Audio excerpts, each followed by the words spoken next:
we're expecting the Vice President to be impeached next week.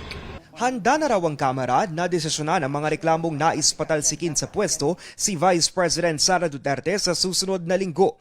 At para sa isang miyembro ng House Justice Committee, kumpiyansa siyang may sapat na boto para maiakyat ang mga reklamo sa Senado na tatayong impeachment court. 1/3 ng Kamara o 106 votes ang kailangan para makalusot ang mga reklamo. So yung 106 is all but certain. It's just a question of how many more votes we will get. And yung ina-expect ko namin, at the very best, mapantayin ho yung 215 votes in last year's impeachment. Unanimous ang boto ng 55 miyembro ng Justice Panel para aprobahan ang committee report, kalakip ang resolusyong nagtatakda sa Articles of Impeachment.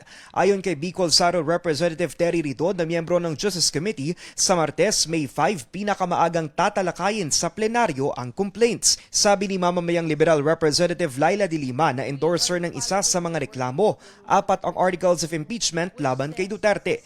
Tungkol ito sa umunoy pag-abuso ng confidential funds, hindi maipaliwanag na yaman, bribery o panunuhol at banta laban kay Pangulong Bongbong Marcos at kanyang pamilya. Yung mga similar grounds ay kinonsolidate na lang into one. Kahit isa lang pong article ang ma-uphold nila at ma-convict si VP Sara, that should be enough to really convict her and then to remove her from office and to permanently disqualify her to hold further public office. Dagdag pa ni De Lima, nakasisiguro siyang makukumbinsi ang mga mambabatas na pumabor sa impeachment dahil suportado aniya ito ng ebidensya. Kaya nga po ganyan ang resulta ng botohan, unanimous vote of 55 members all present, all 55 members present na approve po. Ibig sabihin, malakas talaga yung kaso, malakas yung mga articles of impeachment. Pero ang kasama ni De Lima sa minorya at Liberal Party na si Caloocan Representative Edgar Erice nanindigang hindi dadalo at makikilahok sa botohan at nagpasaring sa proseso ng komite. Ani Erice, hindi na umuno usapin ang pananagutan ang nangyayari kung hindi bangayan lang sa politika. Hirit niya, ginagamit pa ang mga ehensya ng gobyerno sa usapin ng impeachment ni Duterte. This is about bias. This is not for the Filipino people.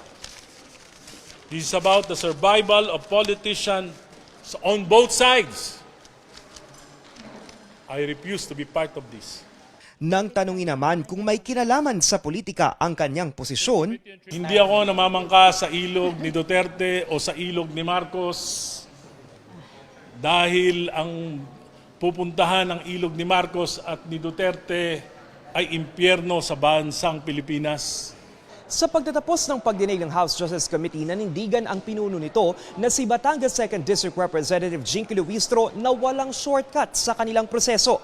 Aniya, malayo na ang kanilang narating pero malayo pa ang tatahaking landas ng mga reklamo.